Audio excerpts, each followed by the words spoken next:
Marley, we've just been down here at Nick Mannor's gym, Pat, Precise Accurate Training, and a guy you've been with near enough all the way through your career as an amateur boxer. Yeah. Actually, the first ever gym I came to was Nick's gym, actually, and when I was in high school. And how old are you now? 27, still 27. So how long have you been boxing then? Oh, I think the first time I went to Nick's gym I was about 15. Yeah. I came up because one of my friends, me and my friend used to go gym. Like we used to go to the gym before. Like I think you used to have to be 16 to go to the gym, but we signed up when we were like 15. Yeah. And then we just wanted to do a bit of cardio type stuff. And his cousin Julia used to train down at Nick's gym, and we went down, and it was just brutal. Like from the moment we got in there, it was difficult. The warm up, what Nick calls a warm up, was like 2 sessions in one. We had to like go for some long run, hill sprints. I know before the timer kept like going off. You didn't seem to work to the timer, do you? No. The timer's there. He speaks and he's carry on. Even when he's talking to you still have to carry on. Yeah, but it's good though, because in a fight, it's like you've got to be ready at all times, aren't you? And how old were you when you had your first fight then? Ooh, I think I was 19. So look, like I was just saying when I was chatting to Nick before, is it 29 fights, 27 wins? Yeah. That's all the seniors. All the seniors. Yeah, that's and then from some feet. Yes, from my 15th one it was elites. So like usually it's after 20 fights, but my coach said I was ready to go into the elites because he wanted to put me into the elite championships. Yeah. So from there I just did, from 15 I was... Obviously you had that success early on because you won the novice, the national title, didn't you? Yeah, I won that. And I think I had the least fights in the competition, so I was kind of an underdog to win it. And then you went into the under-20s the year afterwards, but after winning your regional title, you injured yourself and couldn't carry on, could you? Yeah, I think the injury happened before the fight. Yeah. I just thought it was, at the time I didn't realise how bad it was. It turned out I'd fractured a bone in my hand. But I felt it throughout the fight, but you just carry on, you know what I mean? But afterwards I got it x-rayed and they said it's a fracture and I wouldn't be able to continue, so I didn't end up get to finish doing that one. And what's the main reason then? Obviously there's been no amateur boxing. Yeah. Was this always going to be the plan? Were you always going to go pro, or were you just going to stay amateur and just keep... In terms of like boxing, I never saw it as a career in terms of going pro, because like I never knew the system or how it worked. It was just like, I like boxing, carry on. I thought I could have I didn't know that there was the major difference between the amateurs and the pros. Now I do. But there was never really an intention. I just wanted to carry on doing it. It was fun. I didn't really see it as a career path probably till I actually won a few fights on our home shows, club shows. I boxed an Irish international. He was a heavyweight champ, Irish international. Yeah, I went out to Ireland, fought him, did really well, almost stopped him. And they gave it on a split decision, which was really dodgy. They gave him 2 standing 8 counts, given a split decision. And then it was from there, like that experience of travelling and going away and boxing made me feel like, that's what I'd want to do as a career. So did you go to Nick and speak to him about it? Because obviously Nick works with Josh Warrington, and the Leeds Arena is just up the road there, and you've been there many times when he's filled that place out. Is that your future ambition, you know, to fill that place out? And that'd be a dream come true. That would be a dream come true if I could fill out Leeds Stadium. That'd probably mean the world to me, to be fair. I think if I did that, that'd just cement it, especially if it was for some sort of title. But with your record, I mean, I was watching you when you were on the pads and everything, and you have quite a relaxed style. It's a little bit unique. It's not as orthodox I would have thought it would have been. But your punches, when they flow really well, and you seem to deliver power without really trying. It's quite effortless in terms of, because what Nick's taught me throughout the years and my coach has showed me is that when you're relaxed, the shots do come out quicker.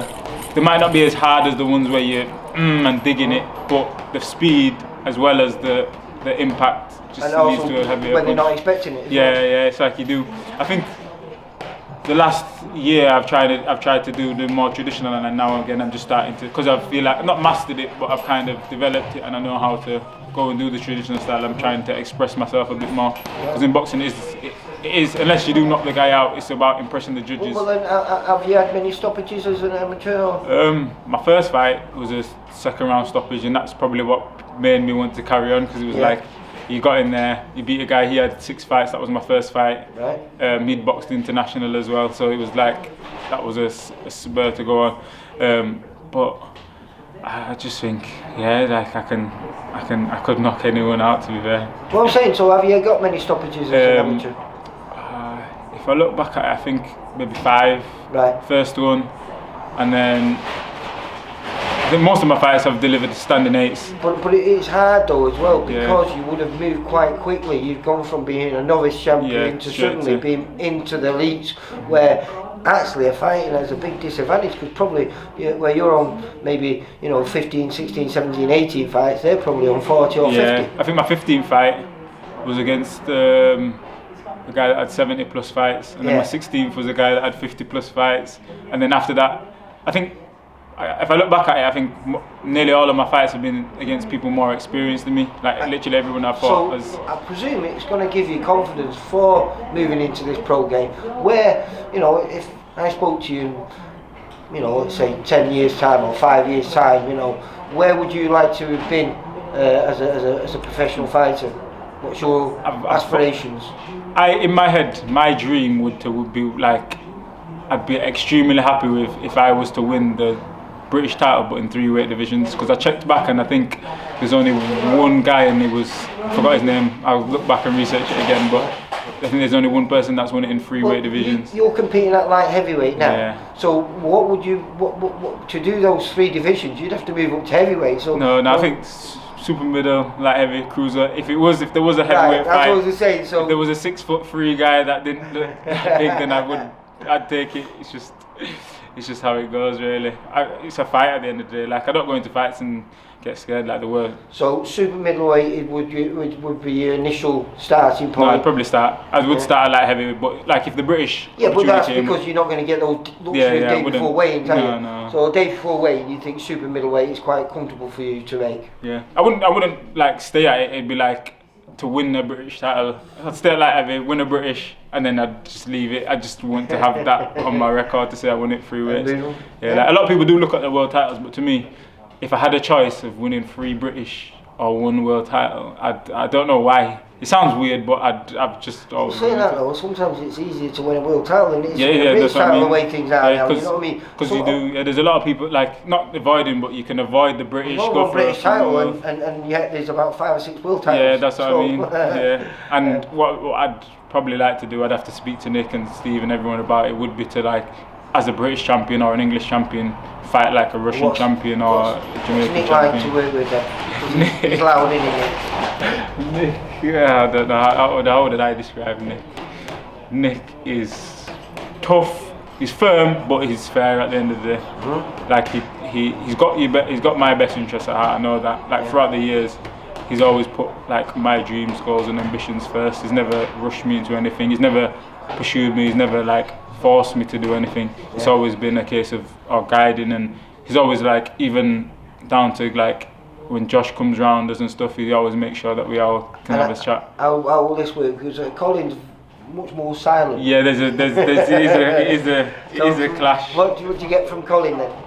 The worst thing is Colin is probably quieter, but then when it comes to training, he's more militant. Yeah. Like Colin's still fit to this day. He does his backpack runs and he'll. He's talking about that. Yeah, he does. 7.5 kilo block on his back. Like Colin's on it. So when you do get in the ring with him, he's got this. He's got his body belt. He's got the big gloves, and he's attacking you. You're attacking him. And then I remember the first time I trained with Colin. I think it wasn't at this gym. First time I trained with Colin, he brought out this. He's got a bag of balls, and they're numbered 1 to 99. You've got to pick a ball out, and he gets a big medicine ball, and he's crashing it on you. So if you get a number 45, he gives you the opportunity to pick again. And it's like 45. Do I go get another one? Do I leave it? But I do. It's like it's working. Like I think Colin is more defensive minded in terms of he's rigid in terms of, you know what, get your hands up. If you are throwing the shot, it's not about it's about making sure that after the shot, before the shot, you're well defended. And then Nick is probably a bit more offensive minded. It's like Tommy Hearns and Marvin Hagler. Rest in peace, Marvin Hagler. But it is a completely different class of styles. But the work. Is that good? For you then? Because you've got two different sets of eyes looking at you, and giving you different bits of advice. And then I've got. I still work with my amateur coach, Jason Gledell, and he's got a different approach and things. He's one of the GB coaches, and he's the first amateur gym. Like from my amateur career, I've always been with Jason, and he gives a different. It's amateur, but it's like working on your feet, the motions, and then with Colin it's more conditioning and attrition. It's like working through that pain barrier. They all bring their own little attributes to the table. And then I've got my own style. I've got my own style in itself, and then it's like a blend. So when you do go into a fight, if one thing is working, you can switch it. If it's not working, you can still switch it, and then your opponent doesn't get comfortable with. Has it gone quite quickly? Because I spoke to you a couple of weeks ago. You came down. You spoke to Steve Wood, my boss, and your manager now. When was that decision made to go pro? How long ago was that? Me and Nick, we've been talking about it for maybe a year now. Before the lockdown started. Me and Nick also, you was thinking about it before lockdown, and lockdowns just brought it on. Yeah. Literally, what happened was I did some trials on the GB squad. Right. Did some training with them, and we were in talks with Nick about going pro, and then. The week I was going to do my last amateur ABA championships, because the year before I got to the semi-finals, lost on a split decision, which I thought I won. My coaches thought I won. So was that the elite semi-finals? Elite semi-finals, yeah. So you were boxing at a very high level. I've light heavyweight wise, I've sparred. If you look at the top 10, I've sparred maybe 5 out of the top 10 light heavyweights. I've been around. I've sparred with like the GB guys. So I've never felt out of my depth in any department. So that's got to give you great confidence then. Yeah, it does. But then again, it just makes you think when you go into a fight, literally it's just a fight. You've been in with these guys. Like, if they can't stop me or hurt me, then what's anybody else going to do when you do been stopped? Me? Yeah. No, silly question. I've never been down, never been stopped. I'll pay someone to try in sparring. But no, I don't think I will. Again, another great sign, isn't it? Yeah, but to be fair, sometimes I do think, like even thinking maybe some days we can work in the ring and try, maybe spin me around, try sparring when I'm dizzy, see how that works. I did try to do some sparring with my eyes closed the other day. But yeah, he's just working on different things. And so what did Steve say to you anyway? Does he give you a date? We're in talks about getting on a potential date, hopefully September. Just wait for my license and things to come back, and then hopefully we can get this show on the road. I think I'm in a bit more of a rush than those guys, but it's good to have people more level-headed than myself, because I just want to get in. I'd be ready to do the turnaround. That's why you have a team behind you to advise you, don't you? Because all fighters will take every fight whenever it comes. And it was good because I think I've met Steve quite a few times prior to going to his office, and when I went in, it was like me and an old friend. Even when I met you, it was like I was, and then I didn't recognize. You knew the voice, didn't you, mate? Yeah, I knew the voice. I felt I was like, oh, that's my guy. I listened to the interviews, so it just felt like I feel like he took me to the shop to get my to do my pictures and stuff, and it's just like I feel welcome. You guys gave me the kit back. Like it's the little things as well. Like he gave me a bag of kit and stuff to help me out with my training. Steve.